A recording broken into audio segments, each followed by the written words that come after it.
Hello বন্ধুরা, আজ আমি তোমাদেরকে ডিমের ঝোল করে দেখাচ্ছি।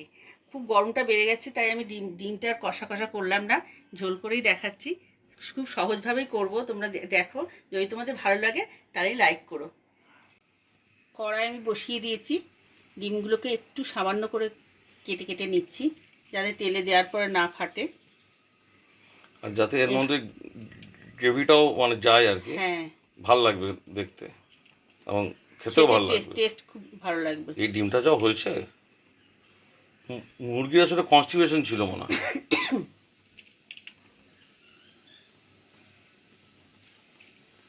কড়াইয়ে তেল দিলাম, ডিমগুলো একটু ভেজে নেব।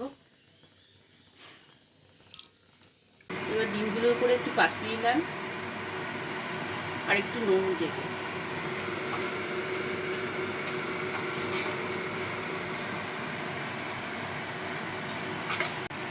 ডিমগুলো ভালো করে মাখিয়ে নিলাম নুন আর কাশ্মীরি লালটা দিয়ে।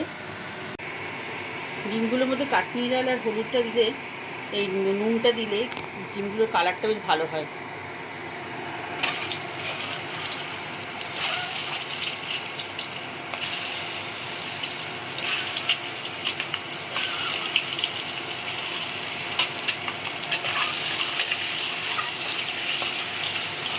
উল্টে পাল্টে একদম বোথ সাইড ফ্রাই, লাল লাল করে ফ্রাই করতে হবে এটাকে। ডিম ভাজা কমপ্লিট হয়ে গেছে, আস্তে আস্তে ডিমগুলোকে ছড়িয়ে ফেলতে হবে।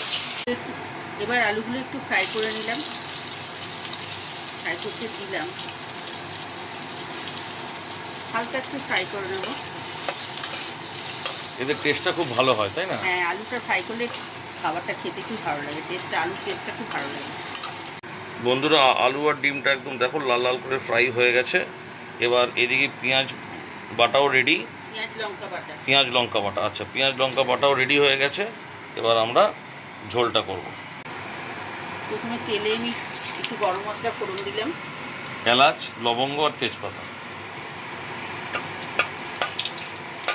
এবার পেঁয়াজ দিয়ে দিলাম, পেঁয়াজ বাটাটা।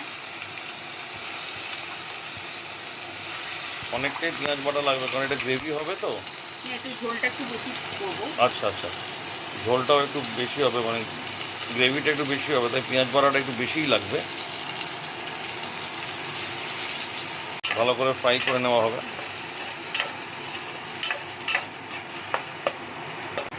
তো আদা রসুনের পেস্ট দিচ্ছি,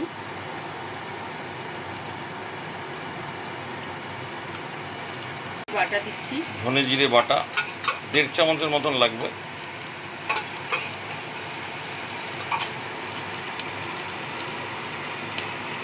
সানরাইজের মিক্সড মশলা একটা 1 চামচের মতন। হলুদ দিচ্ছি হাফ চামচ, হলুদ 1/2 চামচের মতন। আর কালারের জন্য কাশ্মীরি লাল অল্পই একটুই দেবো।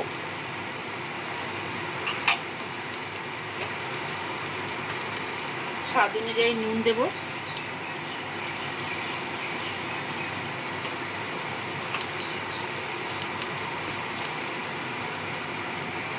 আর একটু চিনি দেব। নুন চিনিটা সবটাই স্বাদ অনুযায়ী, যার যেমন লাগবে সেমনভাবে দেবেন আপনারা। ভালো করে নেড়ে চেড়ে ফ্রাই করে নেওয়া হবে। এবার আস্তে আস্তে যখন ফ্রাইটা হয়ে যাবে, তখন একটু জল দিয়ে আর একটু ভালো করে ফ্রাই করে নেব। একটু জল দিচ্ছি মশলাটা ভালো করে ফ্রাই করার জন্য।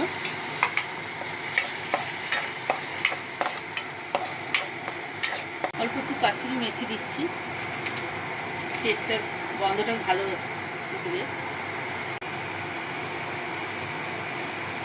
হাফ ঢাকনা সোয়া সস দিলাম, কালারটা ভালো আসবে আর টেস্টটাও ভালো হবে। হাফ ঢাকনা ভিনিগার দিলাম। এবার একটু আমরা এই মশলাটাকে ফ্রাই হওয়ার জন্য একটু ঢাকবো মশলাটাকে। তেলটা ছেড়ে এলে তারপরে আমরা ডিমটা দিয়ে ঝোলটা দেবো। হ্যাঁ, দেখুন বন্ধুগণ, আস্তে আস্তে তেল ছাড়তে শুরু করে দিয়েছে। এবার একটা নতুন টেকনিকে আমরা করব, যাতে ঝোলটা একটু গাঢ় হয়। একটু আলু সেদ্ধ ম্যাশ করে নিয়েছি, সেটা আমি এই মশলার সঙ্গে দিয়ে দিলাম। একটু ফ্রাই করে তারপরে আমি ডিম আলুটা দেবো। এতে গ্রেভিটা খুব টেস্টি হবে আর থকথকে হবে আর ডিম আলুটা দিয়ে দিলাম গ্রেভির মধ্যে, একটু নাড়াচাড়া করে তারপর ঝোলটা দেবো আমি। এবার আমি ঝোলটা দিলাম,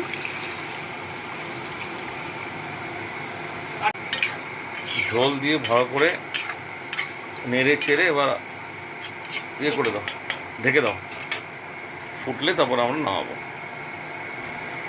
গরম মশলা দেবো।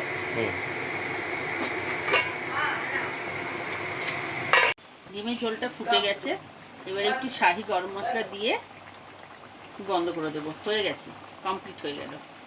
করে নেড়ে চেড়ে আমাদের দেখুন ডিমের ঝোল কি সুন্দর হয়েছে কালারটা। আশা করি টেস্টটাও ভালো হবে। আর যদি আমাদের এই প্রিপারেশনটা আপনাদের ভালো লাগে তো নিশ্চয়ই লাইক, শেয়ার, সাবস্ক্রাইব করে দিতে একদম ভুলবেন না, আমরা যাতে আরও আগামী দিনে আরও নতুন নতুন ভিডিও নিয়ে আসতে পারি। টাটা বন্ধুরা।